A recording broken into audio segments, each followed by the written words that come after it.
దేవునికి స్తోత్రం. యేసుక్రీస్తు నామములో మీ అందరికీ వందనాలు. మత్తయి సువార్త 2వ అధ్యాయము 11వ వచనము.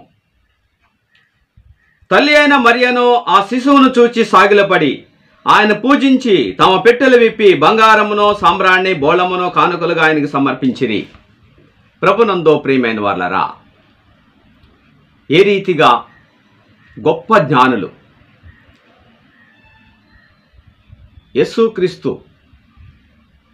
యేసుక్రీస్తుని చూచి ఏ రీతిగా ఆయన ఎదుట సాగిలపడి నమస్కారం చేసినారు, ఏ విధంగా తమ కానుకలు అర్పించి ఆయన పూజించిరి.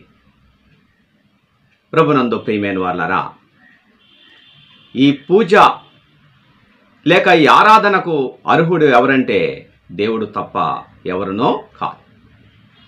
మనం గమనిస్తే తల్లి అయిన మరియను అనే మాట కూడా మనం విన్నాం. కానీ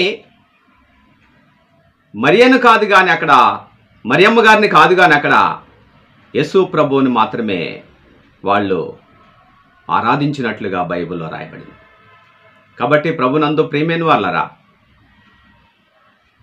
ఆయన తప్ప వేరొక దేవుడు లేడు.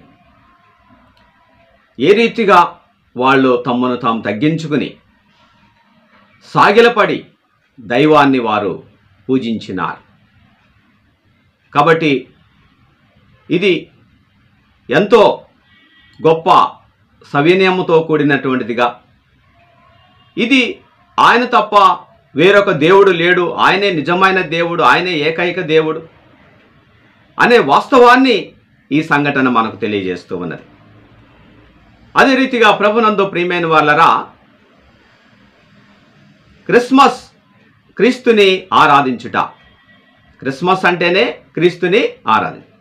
కాబట్టి క్రీస్తుని ఏ రీతిగా మన జీవితంలో మనం ఆరాధించే వారం కావాలి. సమరయ స్త్రీతో యేసు ప్రభు అన్నాడు, దేవుడు ఆత్మ గనుక ఆయన ఆరాధించువారు ఆత్మతోనూ సత్యముతోనూ ఆరాధింపవలెను. మరి ఆత్మతో సత్యముతో మనం ఆరాధించకపోతే మనము దైవానికి ప్రియమైన ప్రజలం కాగలమా? దేవుడు పంచకాండాల్లో ఇశ్రాయేలు ప్రజలతో అన్న మాటలంటే, ఇశ్రాయేలుతో అన్న మాటలు మనం గమనిస్తే,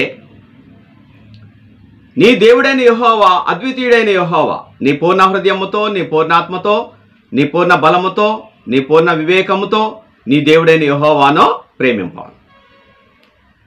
కాబట్టి దేవుడు తన ప్రజలు ఏం చేయాలి, ఏ రీతిగా తనను పూజించాలి, ఏ రీతిగా తనను సేవించాలి, ఏ విధంగా ఆయనతో సహవాసం చేయాలి, ఏ రీతిగా ఆయన కార్యక్రమంలో పాలు పంపులు పొందాలి, ఏ రీతిగా తనకు అర్పణలు ఇవ్వాలో తన గ్రంథంలో మనకు స్పష్టంగా తెలియజేస్తున్నాడు.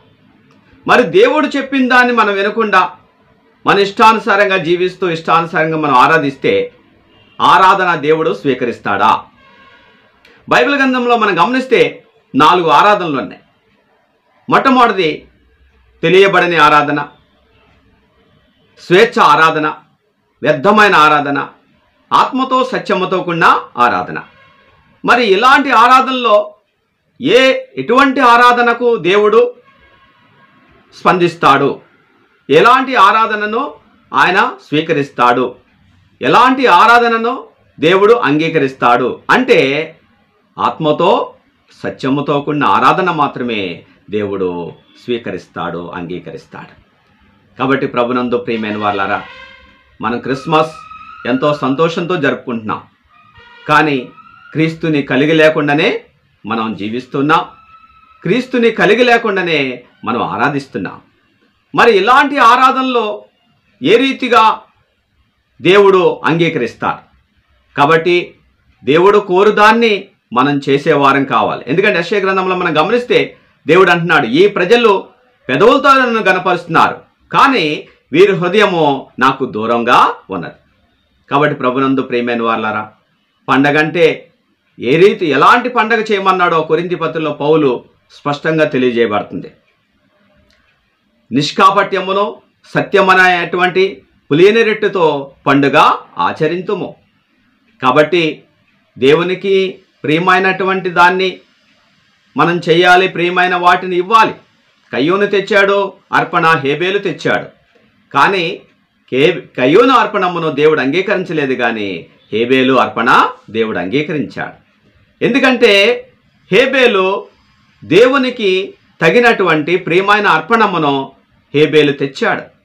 కాబట్టి దేవుడు దేన్ని బట్టి సంతోషిస్తాడు, దేన్ని బట్టి ఆనందిస్తాడు, దేన్ని బట్టి ఘనపరచబడతాడు, దేన్ని బట్టి మహిమపరచబడతాడు అనే వాటిని మనం తెలుసుకుని దైవానికి తగ్గట్టుగా జీవిస్తూ, ఆయనకు ప్రియమైన ప్రజలుగా జీవిస్తూ, ఆయనకు ప్రియమైన ప్రజలుగా మనం అర్పిస్తూ, ఆయనకు ప్రియమైన ప్రజలుగా ఆయనకు నచ్చినటువంటి వాటిని మనం అర్పిస్తూ, ఆయనకు ప్రియమైన ప్రజలుగా దైవాన్ని ఆరాధించినట్లయితే మనము ధన్యులమవుతాం, దైవానికి ప్రియమైన ప్రజలమే కాగలుగుతాం.